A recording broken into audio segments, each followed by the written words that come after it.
Mari kita melanjutkan pelajaran kita di dalam Injil Yohanes. Sekarang kita membaca pasal 1 ayat 29 sampai 34. Menurut Carson, bagian ini menjadi seperti jembatan yang mengkaitkan pasal 1 ayat 19 sampai 20 pada sisa dari pasal 1. Di dalam bagian ini, pasal 1 ayat 29 sampai 34, ada beberapa ungkapan mengenai Tuhan Yesus Kristus. Dia anak domba Allah dalam pasal 1 ayat 29 dan 36. Dia anak Allah dalam pasal 1 ayat 34 dan pasal 1 ayat 49. Dia Rabi dalam pasal 1 ayat 38 dan 49. Dia Mesias dan Kristus dalam pasal 1 ayat 41. Dia Raja Israel di dalam pasal 1 ayat 49. Dia anak manusia di dalam pasal 1 ayat 51. Pemakaian julukan ini tidak berarti bahwa pada titik itu di dalam perkembangan murid-murid, mereka sungguh memahami siapakah Yesus Kristus itu. Seringkali kita membaca bahwa mereka tidak paham. Tetapi pemakaian julukan-julukan ini menyatakan bahwa murid-murid Tuhan Yesus yang pertama maju di dalam pemahaman mereka. Ya, walaupun kadang-kadang mereka juga undur. Pasal 1 ayat 29. Pada keesokan harinya, Yohanes melihat Yesus datang kepadanya dan ia berkata, "Lihatlah, anak domba Allah yang mengangkat dosa dunia." Wah, luar biasa. Kalimat itu dari Yohanes Pembaptis, luar biasa. Di seluruh perjanjian baru, ungkapan anak domba Allah ini, ha-amnos tutheu, hanya dipakai di sini dan di dalam 1 ayat 36. Kata anak domba di sini, amnos, hanya dipakai di dalam 2 ayat ini dan Kisah Para Rasul pasal 8 ayat 32 dan 1 Petrus pasal 1 ayat 19. Tetapi ada kata lain dalam bahasa Yunani yang dipakai 30 kali di dalam perjanjian baru, yaitu kata arnion. Kedua-duanya berarti anak domba. Cukup aneh bahwa ungkapan anak domba Allah hanya dipakai di sini di dalam Yohanes pasal 1 ayat 29 dan 36.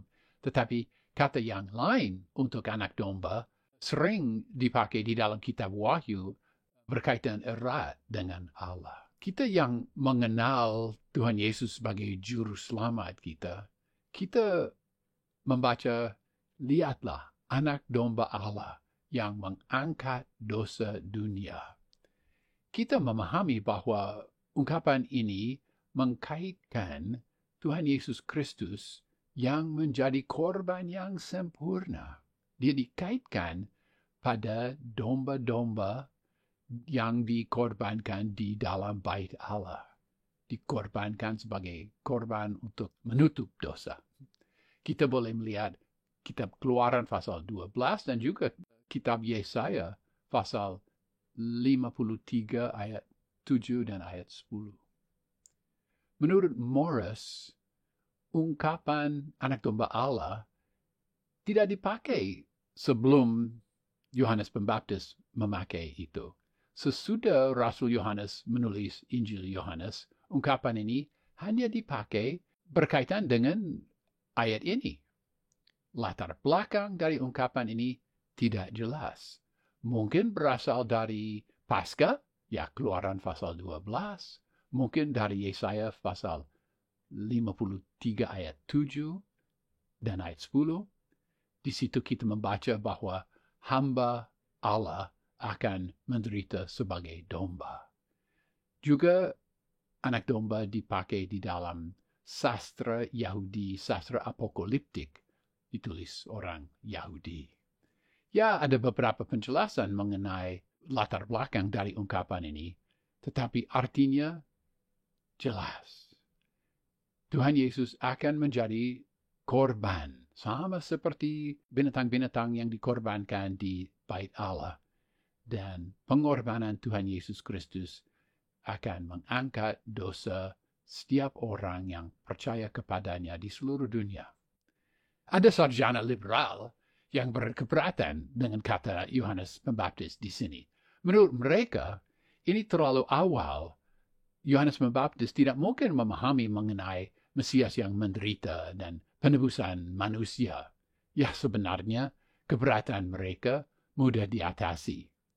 Sebenarnya, Yohanes Pembaptis menerima wahyu, ilham dari Allah. Tanpa itu, dia tidak akan memahami. Lihatlah secara jelas Yohanes pasal 1 ayat 33. Dia menerima ini dari Allah. Pasal 1 ayat 30. Dialah yang kumaksud ketika kukatakan, kemudian daripadaku akan datang seorang yang telah mendahului aku, sebab dia telah ada sebelum aku. Ya, dalam pasal 1 ayat 15, Yohanes Pembaptis sudah bersaksi mengenai Yesus Kristus. Kesaksian diulangi, dan Yohanes dapat merujuk pada Tuhan Yesus. Tema ini bahwa dia telah ada sebelum aku juga muncul di pasal 1 ayat 1, 2, dan 3, pasal 1 ayat 10, pasal 1 ayat 15, pasal 8 ayat 58, dan pasal 17 ayat 5. Tetapi Yohanes Pembaptis tidak mencari hormat, walaupun secara kronologis dia muncul sebelum Tuhan Yesus Kristus di Israel. Pasal 1 ayat 31. Dan aku sendiri pada mula-mula tidak mengenal dia. Tetapi untuk itulah aku datang dan membaptis dengan air, supaya ia dinyatakan kepada Israel. Yohanes Pembaptis tidak segan mengakui keterbatasannya. Aku tidak mengenal dia. Dan dia selalu sedia bicara mengenai Tuhan Yesus Kristus.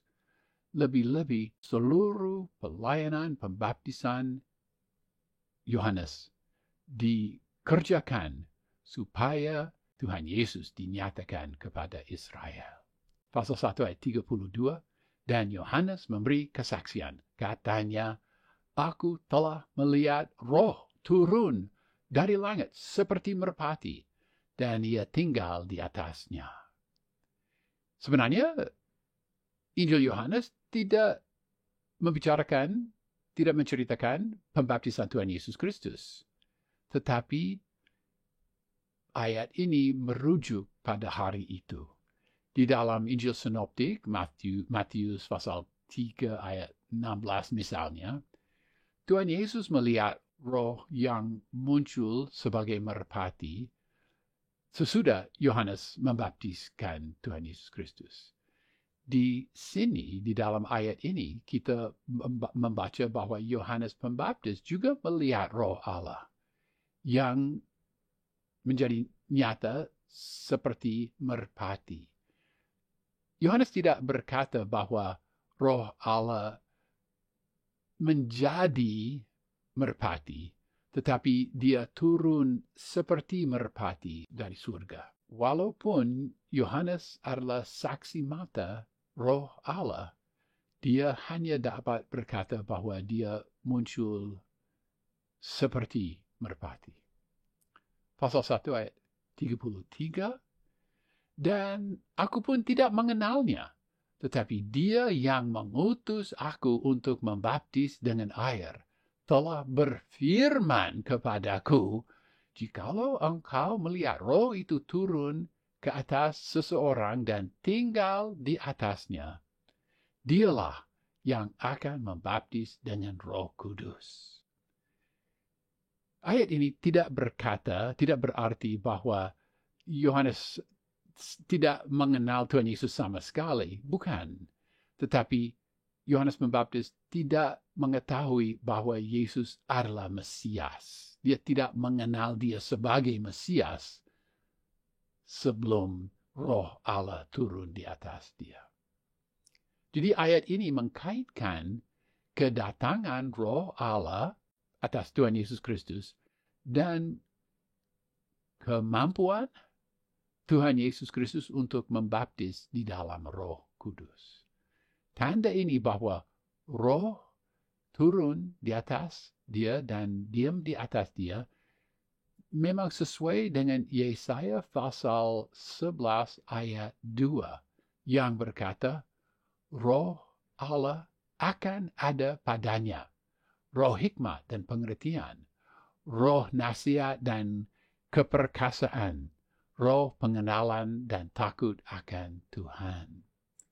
Boleh juga melihat Yesaya pasal 42 ayat 1 dan Yesaya pasal 61 ayat 1. Pasal 1 ayat 34. Dan aku telah melihatnya dan memberi kesaksian. Ia inilah anak Allah. Luar biasa, luar biasa. Di dalam Markus pasal 1 ayat 11, kita membaca bahwa sesudah Tuhan Yesus dibaptis, Allah berkata, Engkaulah anakku yang kukasihi, kepadanya lah aku berkenan. Di dalam konteks baptisan yang sama, Yohanes Pembaptis bersaksi pada kenyataan yang sama. Tuhan Yesus adalah anak Allah. Kebenaran ini memang akan dikembangkan di dalam Injil Yohanes. Sebelum kita beralih dari Yohanes Pembaptis, saya mau mengusulkan suatu penerapan. Jika saya memikirkan diri saya sendiri dan nama saya dapat mengingat ini di meja tulis saya dan wah, saya senang ya dengan huruf emas itu nama saya di situ. Wah, dan bagus-bagus ya. Senang. Ini. Itu sifat saya mungkin ya. Kita juga boleh memikirkan sifat Ramses kedua, Fir'aun pada abad ke-19 sebelum Masehi di Mesir. Ini Fir'aun yang Musa kenal. Ramses kedua itu, dia sungguh suka namanya sendiri. Sampai dia suruh tukang-tukang dia mengukir namanya sangat dalam di dalam batu-batu monumen-monumen yang ada di Mesir. Bahkan monumen yang sudah ada, dia suruh mereka mengukir namanya sangat dalam diukir supaya besok ada Fir'aun yang lain. Itu nama Ramses sudah terlalu dalam, tidak dapat diganti dengan nama Fir'aun baru. Ramses kedua, dia sangat suka namanya sendiri. Yohanes tidak seperti itu. Di Injil Yohanes kita dapat membaca nama Yohanes kira-kira 30 kali, tetapi tidak sekalipun dipakai mengenai Rasul Yohanes sendiri. Nama penulis Yohanes tidak dipakai mengenai Yohanes. Jika dia harus menulis mengenai dirinya sendiri, dia murid yang dikasihi Yesus. Dan sikap yang sama juga ada di hati Yohanes Pembaptis. Renungkanlah lagi pasal 1 ayat 19 sampai 23. Datangnya utusan-utusan dari Yerusalem memberi kesempatan bagi Yohanes Pembaptis untuk melakukan apa yang dia suka lakukan. Anggaplah Yohanes Pembaptis, dia Kristen radikal. Ya, mungkin ada 1000 pertanyaan. 1000 pertanyaan. Hanya ada satu jawaban. Dia ditanyai mengenai mengapa dia membaptis.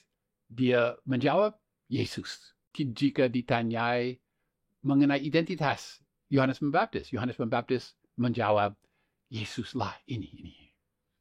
Mungkin bertanya mengenai cuaca, dia akan menjawab, Yesus.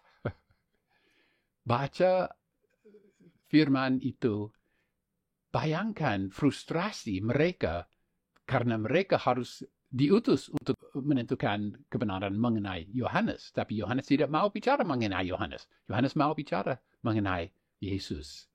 Saya mau mengambil sikap seperti Rasul Yohanes dan Yohanes Pembaptis.